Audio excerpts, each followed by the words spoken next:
January 28. Elihu responds to Job's friends. Job's 3 friends refused to reply further to him because he kept insisting on his innocence. Then Elihu, son of Barachel the Buzite of the clan of Ram, became angry. He was angry because Job refused to admit that he had sinned and that God was right in punishing him.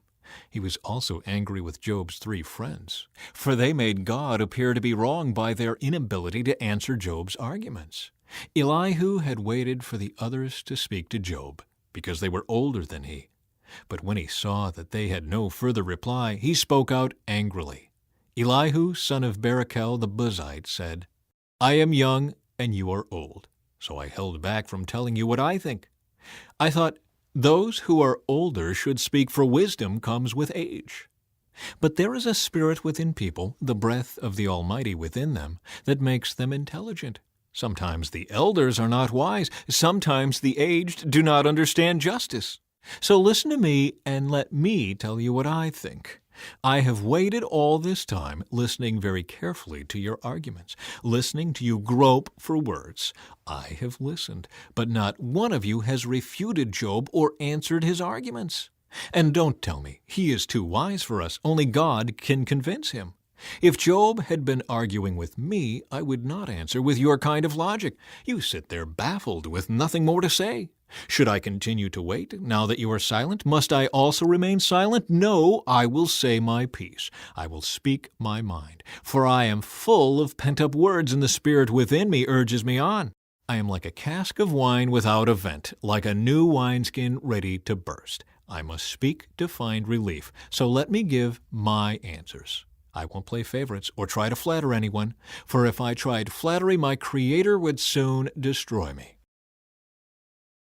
Elihu presents his case against Job.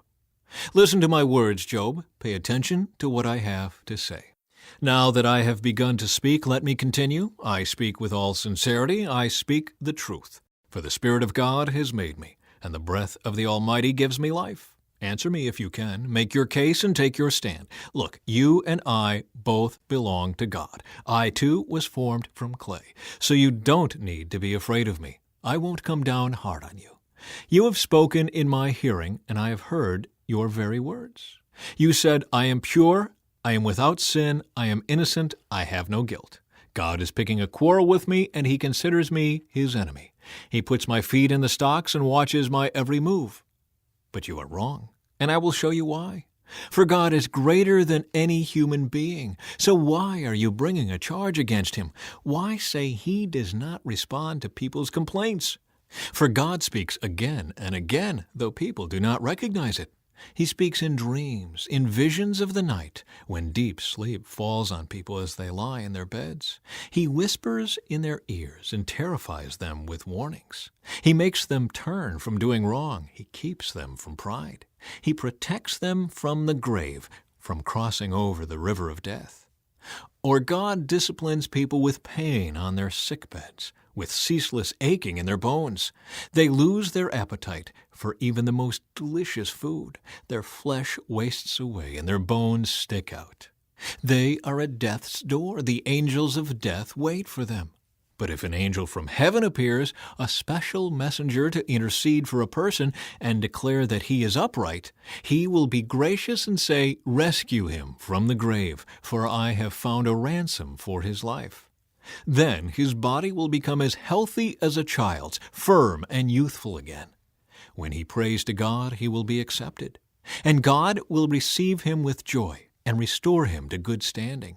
He will declare to his friends, I sinned and twisted the truth, but it was not worth it.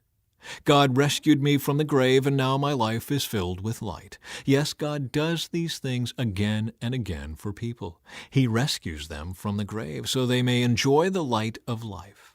Mark this well, Job. Listen to me, for I have more to say. But if you have anything to say, go ahead, speak, for I am anxious to see you justified. But if not, then listen to me. Keep silent, and I will teach you wisdom. Elihu accuses Job of arrogance. Then Elihu said, Listen to me, you wise men. Pay attention, you who have knowledge. Job said, "The ear tests the words it hears, just as the mouth distinguishes between foods.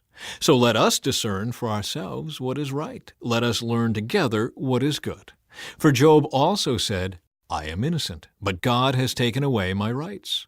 I am innocent, but they call me a liar. My suffering is incurable, though I have not sinned." Tell me, has there ever been a man like Job with his thirst for irreverent talk? He chooses evil people as companions. He spends his time with wicked men. He has even said, "Why waste time trying to please God?" Listen to me, you who have understanding. Everyone knows that God doesn't sin. The Almighty can do no wrong. He repays people according to their deeds. He treats people as they deserve. Truly, God will not do wrong. The Almighty will not twist justice. Did someone else put the world in His care? Who set the whole world in place? If God were to take back His Spirit and withdraw His breath, all life would cease, and humanity would turn again to dust. Now listen to me. If you are wise, pay attention to what I say. Could God govern if He hated justice? Are you going to condemn the Almighty Judge? For He says to kings, "You are wicked," and to nobles, "You are unjust." He doesn't care how great a person may be, and He pays no more attention to the rich than to the poor. He made them all. In a moment they die. In the middle of the night they pass away. The mighty are removed without human hand.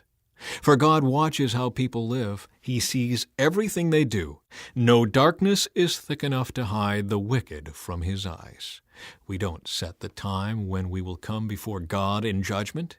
He brings the mighty to ruin without asking anyone, and He sets up others in their place. He knows what they do, and in the night He overturns and destroys them. He strikes them down because they are wicked, doing it openly for all to see. For they turned away from following Him. They have no respect for any of His ways. They cause the poor to cry out, catching God's attention. He hears the cries of the needy. But if He chooses to remain quiet, who can criticize Him? When He hides His face, no one can find Him, whether an individual or a nation. He prevents the godless from ruling, so they cannot be a snare to the people. Why don't people say to God, "I have sinned, but I will sin no more"? Or, "I don't know what evil I have done. Tell me. If I have done wrong, I will stop at once." Must God tailor His justice to your demands? But you have rejected Him. The choice is yours, not mine. Go ahead, share your wisdom with us. After all, bright people will tell me, and wise people will hear me say, "Job speaks out of ignorance. His words lack insight." Job, you deserve the maximum penalty for the wicked way you have talked. For you have added rebellion to your sin. You show no respect, and you speak many angry words against God.